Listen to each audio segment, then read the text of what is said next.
1940년 여름, 나치 독일은 본격적인 영국 공격을 시작한다.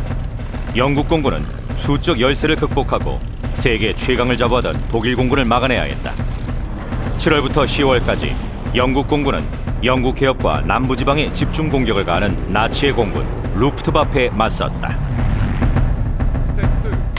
1968년 여름, 영국 본토항공전에 투입됐던 전투기들이 다시 하늘로 솟아오른다. 영화 배틀 오브 브리튼의 촬영을 위해서였다. 영화의 미공개 필름과 참전 용사들의 증언을 통해 영국 본토항공전을 되돌아보자. 영국 전투기들의 저항이 예상했던 것보다 강하자 헤르만 괴링은 영국 방공망을 무력화시키기 위해 대규모 공세를 계획한다. 영국 전투기 사령부는 생존을 위한 싸움을 앞두고 있었다.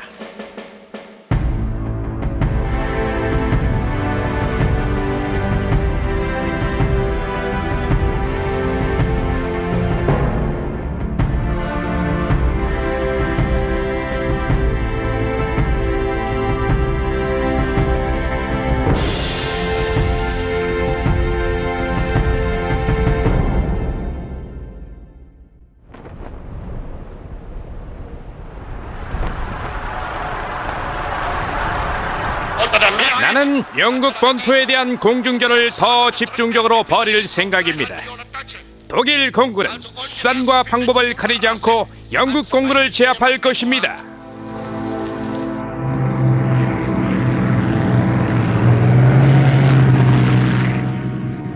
나치 정보당국은 영국 공군이 보유한 전투기가 300대뿐이며 남동부에 집중 배치돼 있을 것으로 추정했다. 영국 본토 상륙 작전의 선결 과제인 방공망 무력화도 간단하다는 평가였다.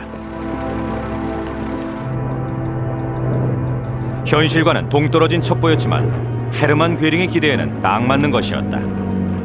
루프트와페는 자신감을 얻었다.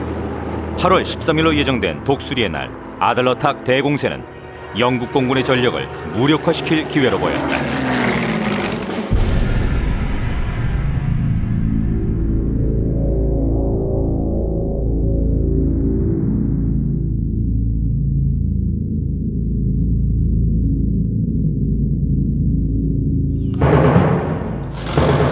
(8월 13일) 새벽, 영국 해협에는 구름과 안개가 자욱하게 꼈다. 괴링은 공격을 연기했지만 몇몇 부대에 명령이 전달되지 않았다. 이미 이륙을 한 폭격기들은 돌아오라는 무전을 받지 못했고 전투기들의 호위도 없이 영국으로 날아갔다. 영국 전투기는 반격을 가했다.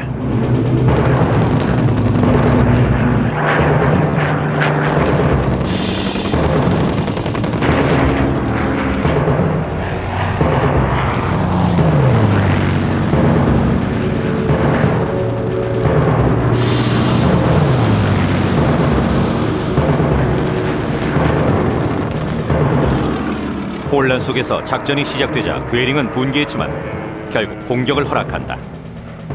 영국 남동부 하늘은 다시 전쟁터가 됐다. 하지만 본격적인 공격은 날씨가 좋아진 다음에 펼친다는 게 괴링의 생각이었다.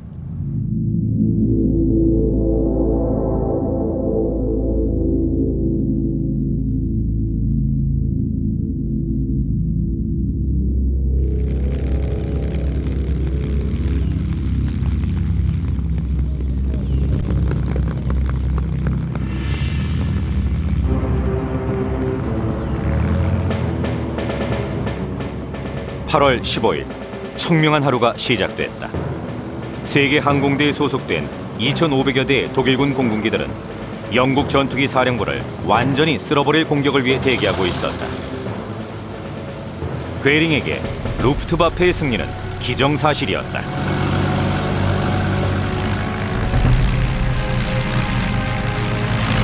베를린의 공군사령부에서 프랑스의 공군기지까지 사기는 높아 보였다. 하지만 일선 조종사들은 괴링의 작전에 관심이 없었다.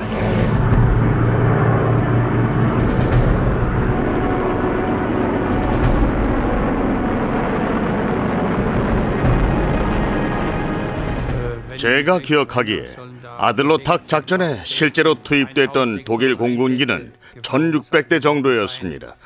하지만 우린 그걸 특별하게 생각하지 않았죠.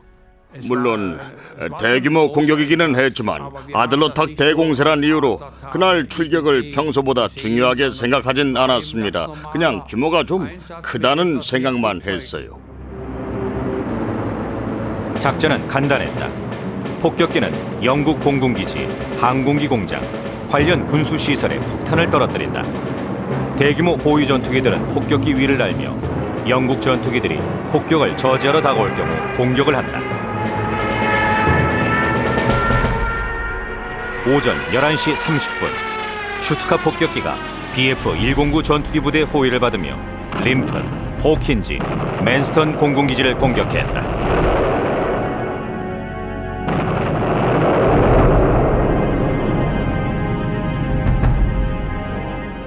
54 비행대의 스피트파이어와 501 비행대의 허리케인이 출격 명령을 받았다.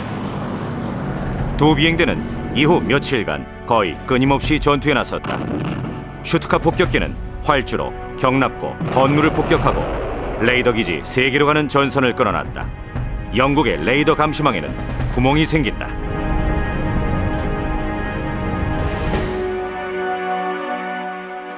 영국 공군의 전투력이 남부에 집중돼 있을 거라고 생각한 루프트와페 사령부는 노르웨이 기지의 제5항공대에게 북해를 건너라는 명령을 내린다.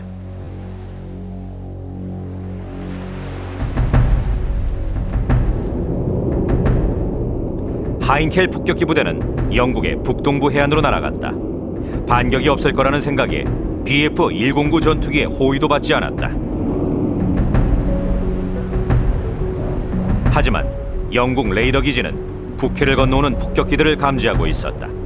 이 사실은 곧바로 제13 전투비행단에 전달됐다.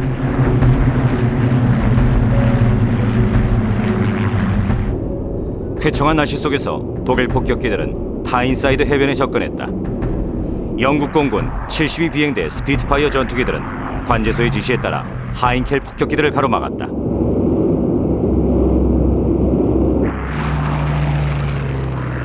스피트파이어는 태양을 등지고 날아오며 폭격기들을 공격했다. 79 비행대와 605 비행대의 허리케인도 공격에 가담했다.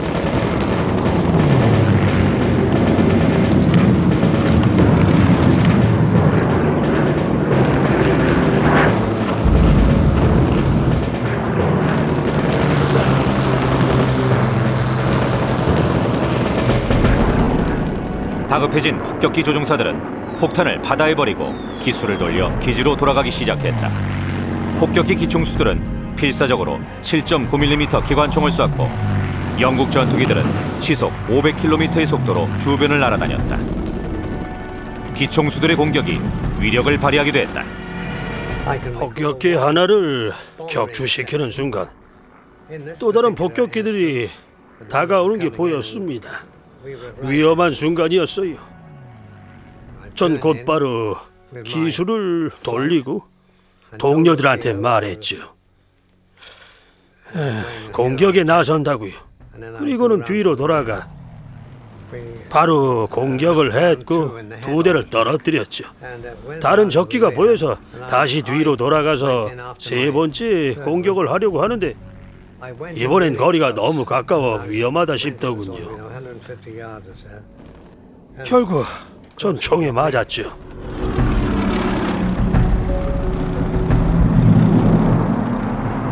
노르웨이 주둔한 제5항공대의 영국 공격은 항공기 30대를 잃고 막을 내렸다.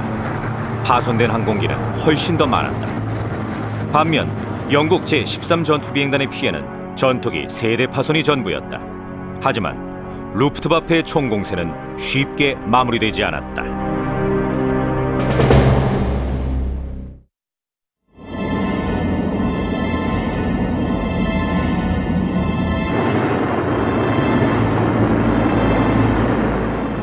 영국 북동부를 노리던 독일 폭격기들이 기지로 돌아가던 무렵 프랑스 파드칼레에서는 더 많은 독일 공군기들이 영국으로 날아가고 있었다. 독일 폭격기들은 BF-109 전투기의 호위를 받으며 영국 남동부를 공격했다. 24, 50 plus, speed 44, northwest W for William 2239. 영국 전투기들은 폭격기들을 막기 위해 전력을 다했지만 독일 전투기들의 호위를 뚫을 수는 없었다.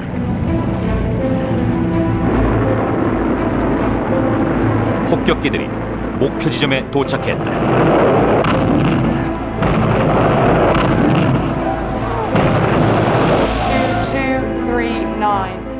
마틀샴의 공군기지는 폭격으로 기능이 마비됐다. 계속된 폭격은 제11 전투비행단 관제소도 혼란에 빠뜨린다. 2239. 폭격기 편대가 날아올 때마다 영국 전투기들은 반격을 펼쳤다. 하지만 수적 열세는 많은 제약을 가져왔다.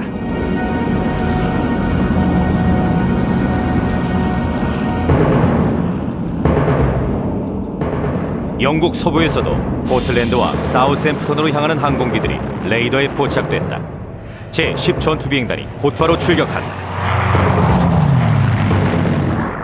150여 대 가까운 전투기들이 독일 공군기 편대에 몸을 날렸고 영국 해협상공의 전선은 확대돼 간다. 이륙은 했는데 주변에서 무슨 일이 벌어지는지 몰랐습니다. 아무것도 안 보였고 앞일을 예상할 수도 없었죠. 그러다 갑자기 검은 십자가를 단 항공기가 하늘을 가득 메웠죠. 우린 펑펑 터졌고 사방으로 흩어지며 공격을 피하려고 했죠. 결국엔 1대1 싸움이 됐습니다. 전 적기 하나를 공격하고 있었고 그 전투기는 절 공격하고 있었죠. 공격받는 쪽은 도망을 치고 공격하는 쪽은 격추를 시키려고 정신을 집중합니다. 물론 그날은 적기가 날 잡으려고 쫓아오고 있었고요. 그 순간은 세상에 우리 둘밖에 없죠.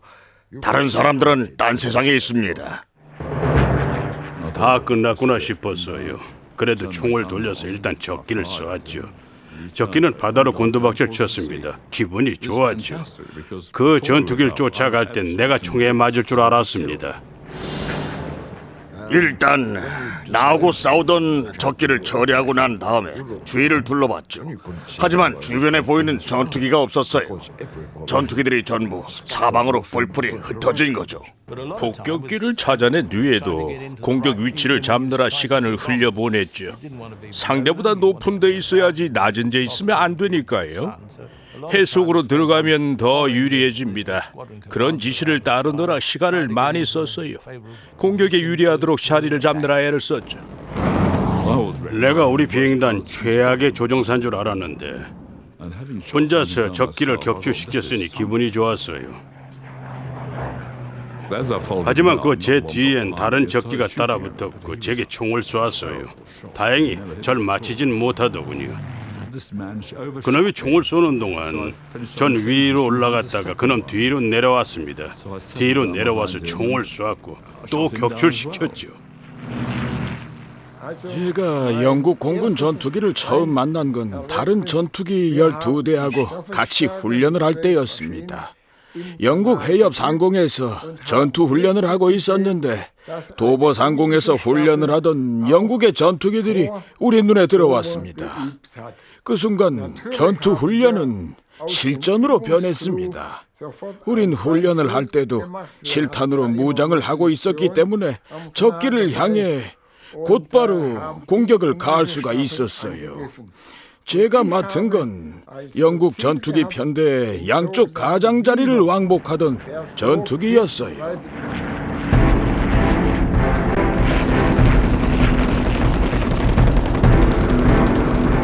영국 남부 솔렌트와 포틀랜드 상공의 전투는 치열했다.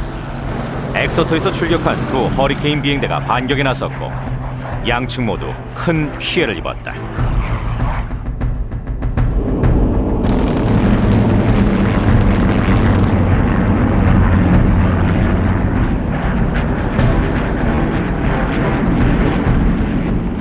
격렬한 전투가 쉼없이 이어졌다. 이날 루프트와페가 마지막 공격을 감행한 곳은 런던 외곽 크로이던과 켄트군의 웨스트몰링이었다.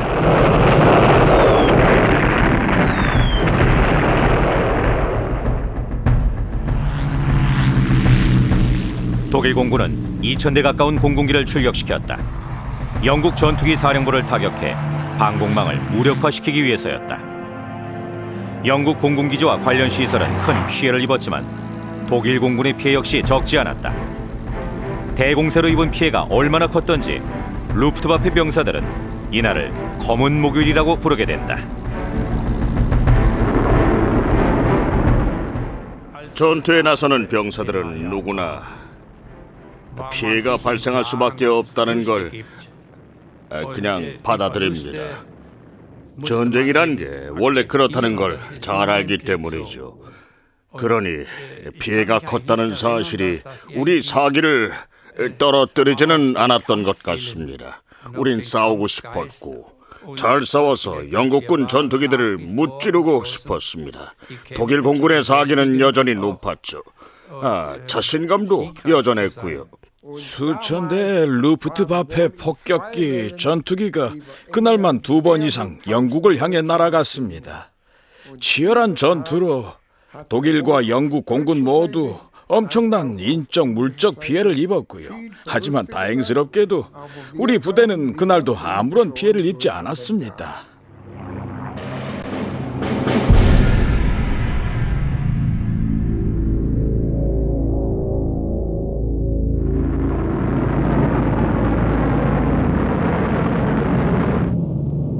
영국 공군 기지와 군수 시설에 대한 공격은 계속됐다.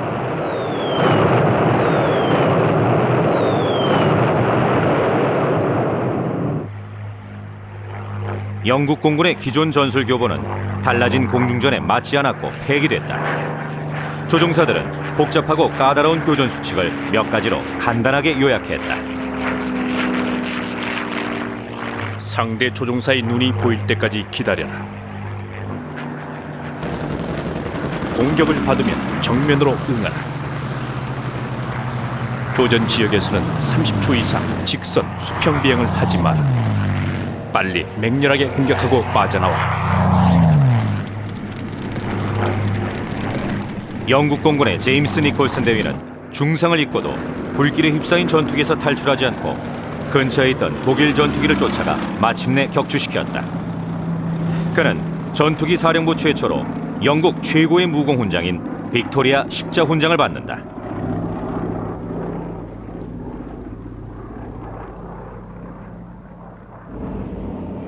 공중전은 급강하며 습격하는 바운스가 핵심이다. 재빨리 나타나 공격을 가하는 것이다.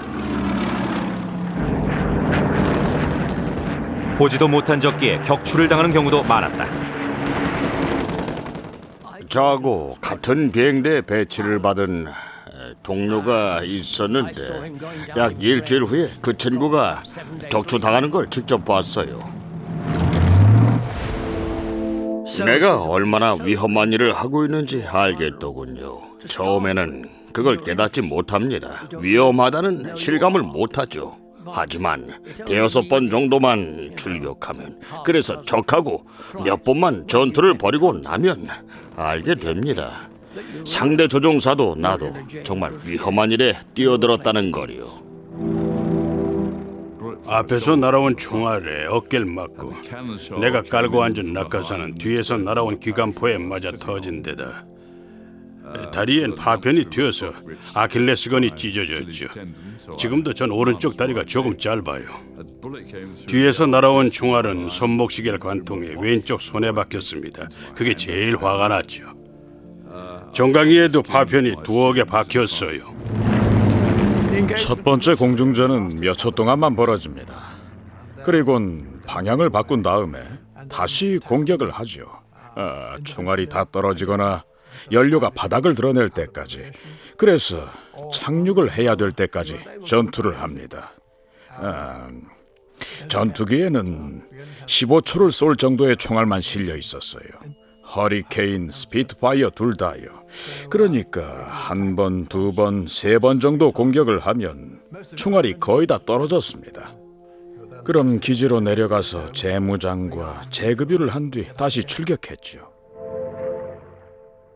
까만 점들이 갑자기 나타났습니다. 조종석 유리에 기름이 떨어진 줄 알았는데 사실은 반대쪽에서 날아오는 BF-109 전투기들이었어요.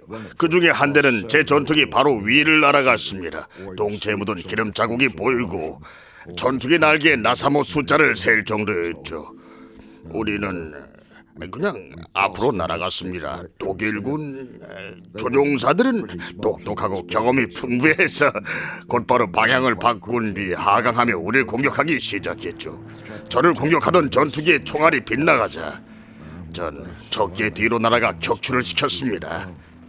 그러자 제 동료가 저를 보고 이런 말을 하더군요. 녀석의 전우들도 자네가 한 짓을 보았을 거야. 화가 아주 많이 났을 텐데 큰일이군. 빨리 피하세라고요.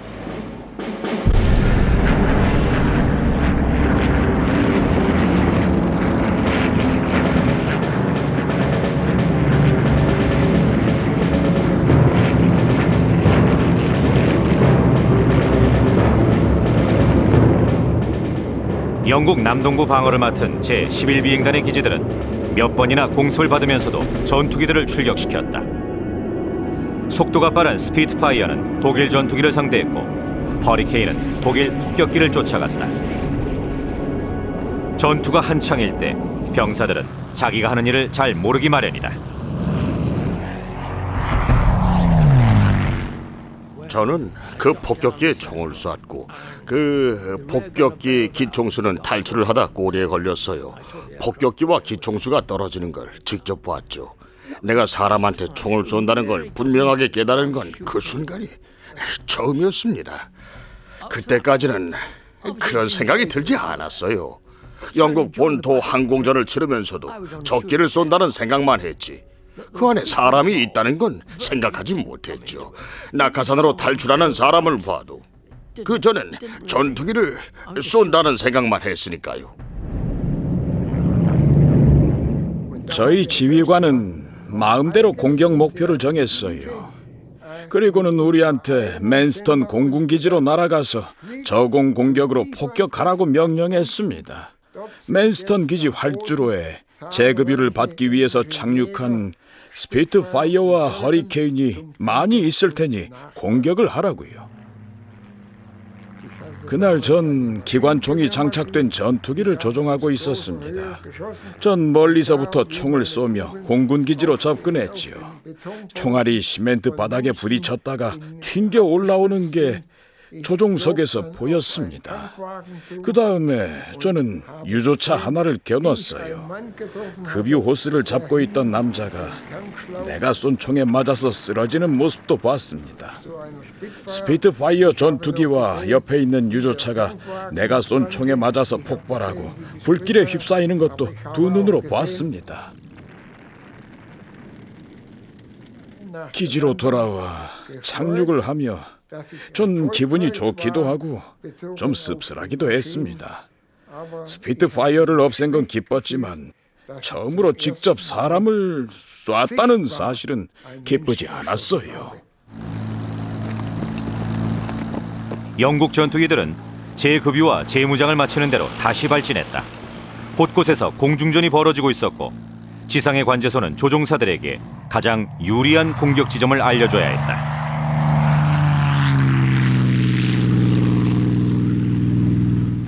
영국 공군의 끈질긴 반격에 독일은 당황했을 겁니다.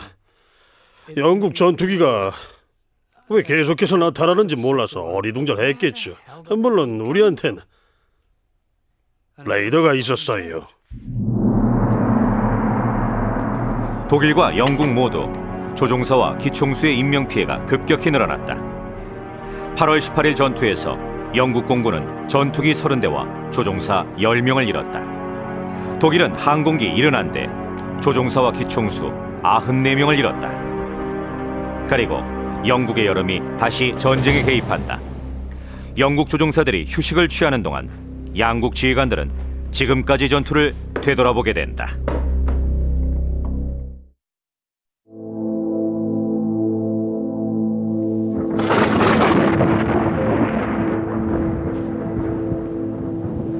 (1940년 8월 19일) 일주일간이나 이어졌던 격렬한 전투는 악천후로 인해 소강 상태에 접어들었다.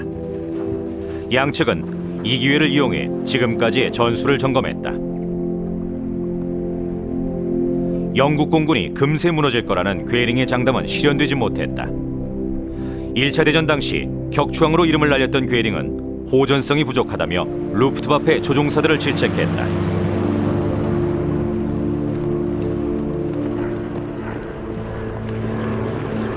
나이든 지휘관들은 더 전투적인 젊은 장교들로 교체됐다.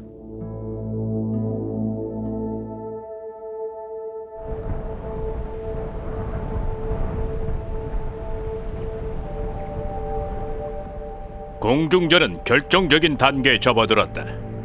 우리의 1차 목표는 적의 전투기를 파괴하는 것이다. 적의 방공망이 무너지면 지상을 공격할 수 있다. 폭격기로 지상의 목표물들을 공격해 적을 본격적인 전투에 끌어들일 수도 있을 것이다. 영국 공군과 전투기 사령부를 지휘한 휴 다우딩은 비행대 배치를 바꿨다. 가장 많은 공격을 막아낸 남동부의 제11비행단이 우선 대상이었다. 피로가 누적된 부대는 비교적 조용했던 북부나 서부 지역 부대와 기지를 바꿨다. Gentlemen, I'm pleased to say that at long last we have 12 airworthy 제11비행단 사령관 키스 파크는 한정된 인력과 자원으로 끈질기게 남동부를 지켜냈다. 그는 관제 담당관들에게 최소한의 전투기만을 발진시키고 폭격기가 나타난 경우엔 반드시 전투기를 보내 교전을 시키라고 명령했다.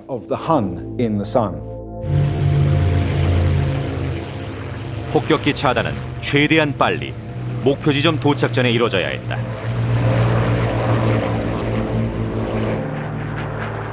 중부와 동부를 담당한 제12비행단에는 제11비행단이 공중전을 벌이는 동안 기지를 공중 순찰하고 방어해달라는 요청도 했다.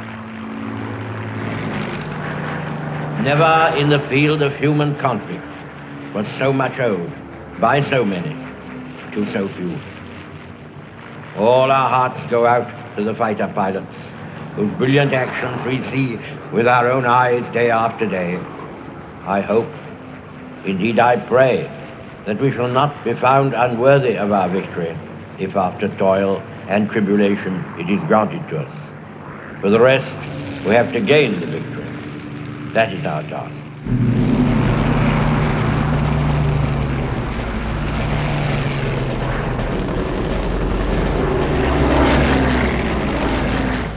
계속되는 전투로 영국 전투기 조종사들은 조금씩 지쳐가고 있었다.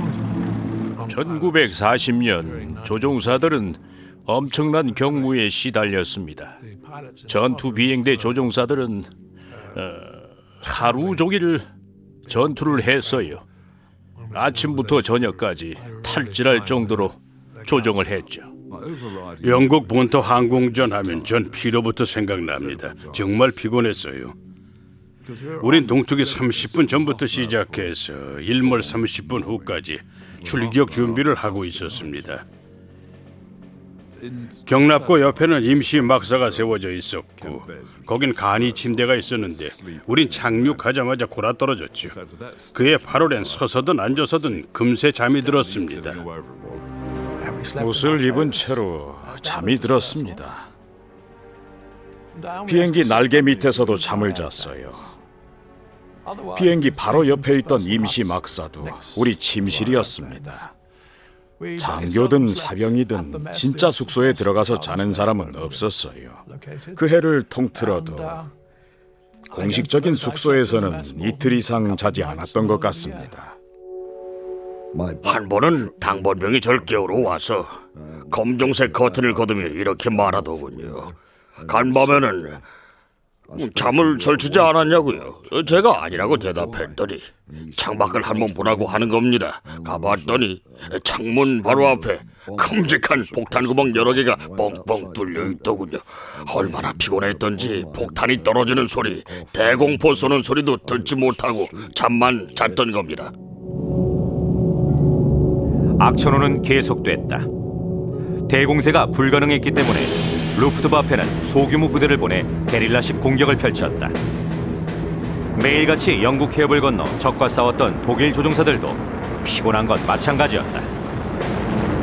그 다음 날도 출격했죠. 하루 7번이나 출격한 적도 있습니다. 물론 많이 피곤했죠. 하지만 사기가 떨어지지는 않았어요. 전쟁에서 이겨야 한다는 생각이 강했기 때문입니다. 힘들어도 참아야 한다고 생각했죠. 다른 사람들은 어땠는지 모르지만 저는 스트레스를 받지 않았어요. 당시에 전 팔목 터널 증후군을 앓았습니다. 집에 가야 할 정도로 아팠지요. 그래도 전투 스트레스는 없었어요. 의사들은 팔목 터널 증후군의 원인이 비행기 조종을 너무 오래 한 것이라고 했지요. 출격 명령이 내려오고 전투에 나설 때가 돼도 조종사들은 신경이 날카로워지지 않았습니다. 오히려 집중력이 좋아지는 경우가 많았죠. 지시받은 임무를 완수하기 위해서 모든 정신을 집중하며 비행기를 조종했습니다. 위험한 건 알았지만 자주 출격을 하다 보니 그걸 당연하게 받아들이게 됐죠.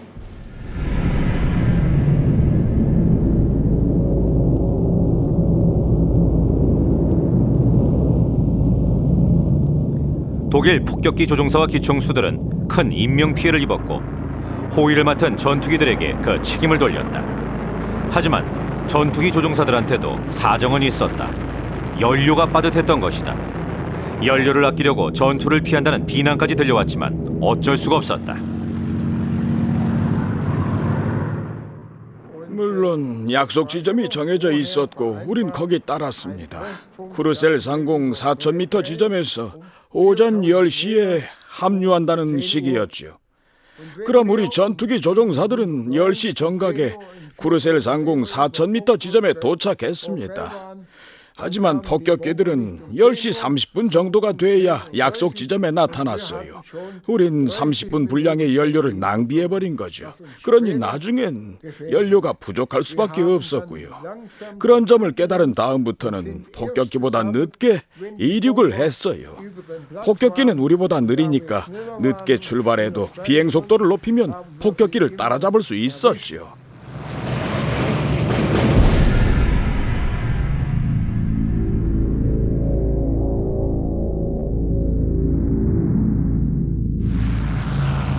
(8월 24일) 영국의 날씨가 좋아지기 시작했다. 루프트와페는 영국 남부 공군기지와 방공망 핵심인 관제기지에 대한 공격을 재개했다. 대규모 독일기 편대가 공격 목표를 향해 날아올랐다. 영국에게는 전쟁을 통틀어 가장 힘든 시기가 시작됐다.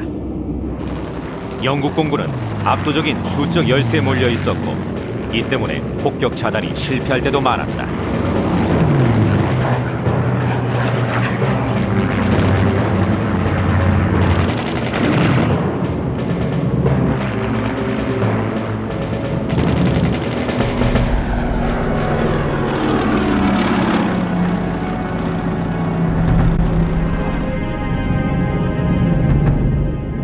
맨스턴 공군기지와 도버가 맨 먼저 공격을 당한다. 제11비행단과 관제기지가 이번에도 영국 방어의 최전선을 맡았다. 맹렬한 폭격으로 폭탄 구멍과 불발탄 천지가 된 맨스턴 기지는 사용이 중단됐다. 11비행단 전투기들이 동남부 지역 폭격을 막기 위해 공중전을 벌이는 동안 소속 기지들은 독일의 공격에 그대로 노출됐다.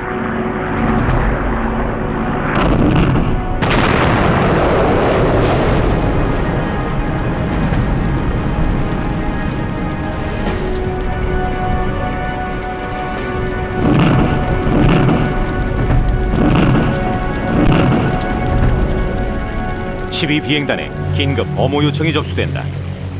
덕스포드 기지의 비행대가 출격했지만 편대 대형을 만드느라 귀한 시간을 흘려보낸 뒤에야 적을 상대한다.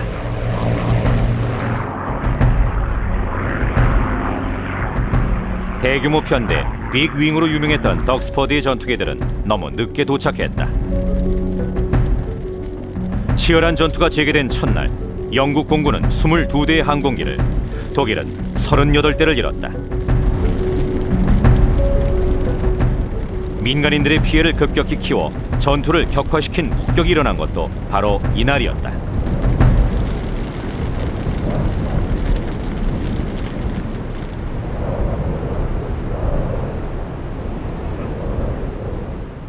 8월 24일 밤 하인켈 폭격기 편대가 템스에 입은 정유 공장을 폭격하기 위해 템스강 위를 날아갔다. 어둠 속에서 타깃을 놓친 폭격기들은 런던 중심부 상공을 헤맸다. 그곳에서 폭격기들은 명령을 어기고 폭탄을 떨어뜨린다. 런던의 웨스트 인디아 보도는 불길에 휩싸였다.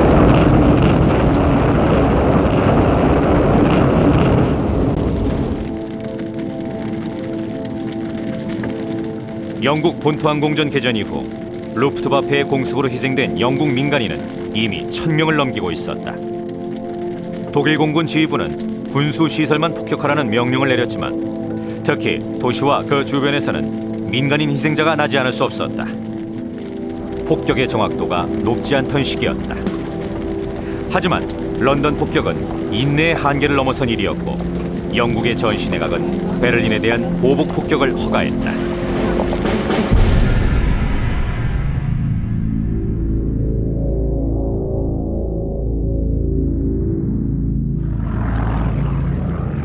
이튿날 새벽 독일군의 대규모 전투기 편대가 영국 남동부에 나타났지만 관제소는 무시한다. 뒤따라 나타날 폭격기들에게 공격을 집중하기 위해서였다. Northwest Vic Y for Yorker. C for Charlie. Southwest 1 for Edward. 8월 25일 독일 공군은 20대의 항공기를, 영국은 16대를 잃었다. 20.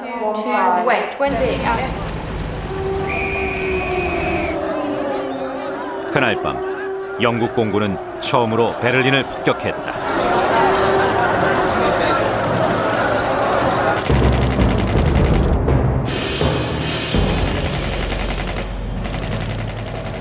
이후 며칠간 영국과 독일 공군의 전투는 유례 없이 격렬한 것이었다.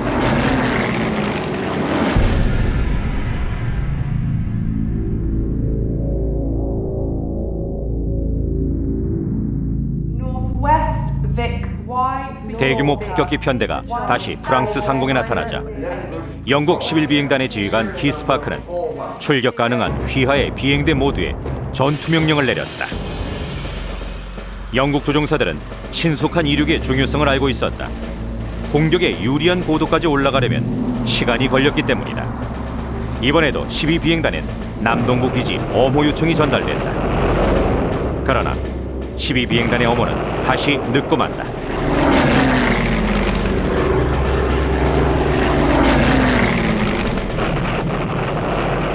키스파크는 12비행단의 소극적인 지원에 격분하고 만다.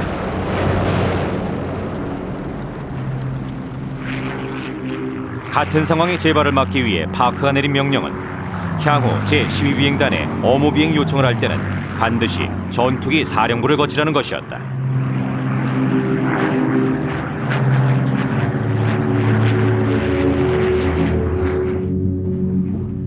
영국 공군 지휘관 사이에서도 긴장감이 커지고 있었다. 인적, 물적 피해는 계속 늘어났다.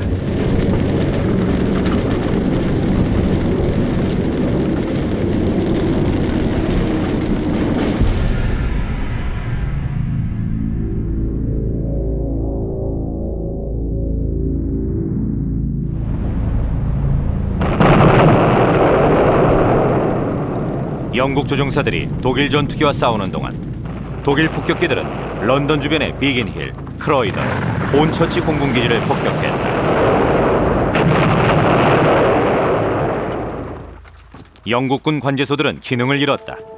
공중전이 벌어지는 동안에도 지상은 파손된 항공기를 수리하고 관제명령 체계를 복구하느라 분주했다.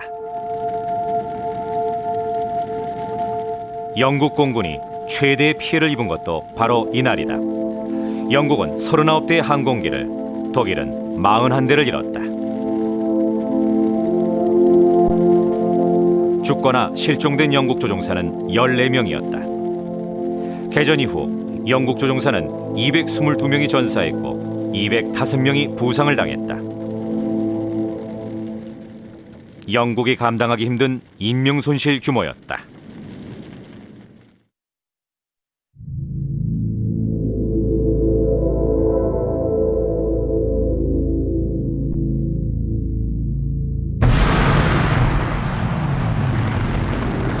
비행단 공군기지들이 계속 폭격을 당하는 동안 소속 전투기들은 영국 남동부 상공에서 대규모 공중전을 벌였다.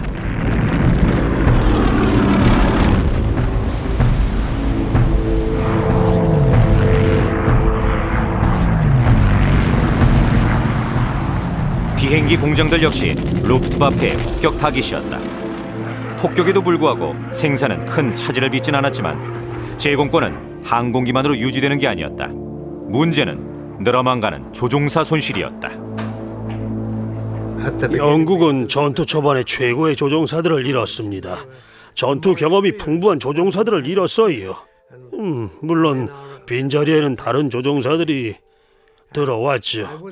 그 당시에 저는 편대의 지휘를 맡았는데 저나 동료 편대 지휘관이 허락을 해줘야 새로 배치된 조종사들은 전투에 나섰습니다. 신입 조종사들이 제대로 된 전술 교육과 괜찮은 전투기를 받기 전엔 전투에 내보낼 수가 없었어요. 신입 조종사들이 많이 배치되긴 했지만 전투는 힘들었죠. 비행대 배치는 받았지만 스피트파이어 조종 경험은 7시간이 전부였습니다. 전투에 단련된 우리도 출격을 할 때마다 두어 명의 조종사를 잃고 돌아왔어요. 신입 조종사들은 긴장했죠. 그 시기를 어떻게 버텨내는지 전 아직도 모르겠어요. 휴 다우딩의 근심도 깊어졌다. 전투기 사령부 소속 조종사들의 손실은 엄청났고 그는 이 손실이 의미하는 바를 정확히 알고 있었다. 전투기 조종사의 경우엔 인명 손실을 메울 인적 자원 공급이 이루어지지 않고 있다. 우리는 상황의 심각성을 명확히 인식해야 한다. 우리는 내리막길을 가고 있다.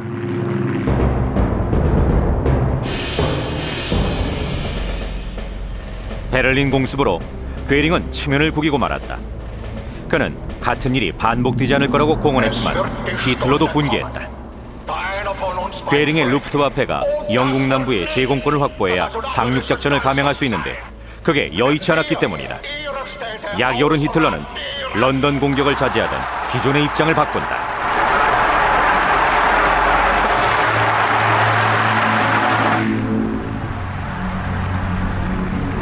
그는 열광하는 청중들 앞에 서서 자신의 새로운 결정을 공포했다. 영국 공군이 2kg, 3kg짜리 폭탄을 떨어뜨리면 우리는 하룻밤 사이 150, 300, 400kg, 40만 kg을 떨어뜨릴 것입니다. 영국인들은 호기심에 가득 차 이렇게 묻습니다. 그는 왜 안 오지? 차분하게 기다리십시오. 그는 옵니다. 그는 옵니다.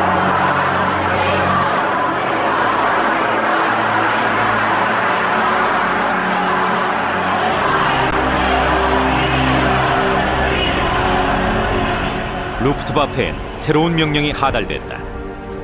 대규모 폭격기 편대로 런던의 공업지역을 초토화시켜 영국의 산업적 역량과 전의를 완전히 꺾어버리라는 것이었다.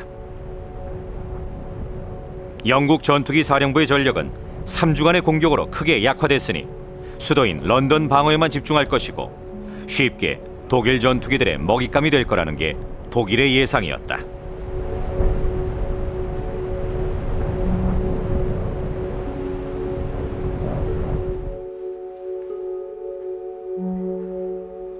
동이 텄지만 레이더 모니터는 깨끗했다. 레이더 기지 근무자들은 조용히 대기했다. 독일군 편대가 자주 감지되던 프랑스 파드칼레 상공에서도 신호는 잡히지 않았다.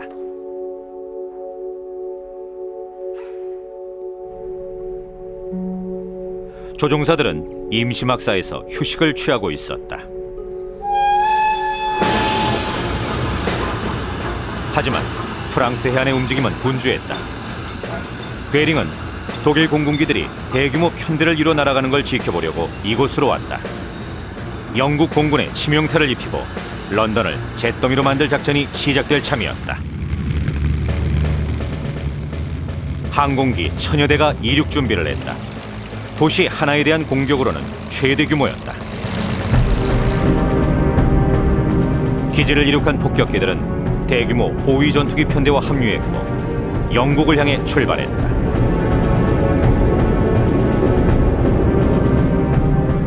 폭격기를 방치한다는 비난을 들어온 독일 전투기 조종사들에겐 새 명령이 떨어졌다. 수단과 방법을 가리지 말고 폭격기를 호위하라는 것이었다.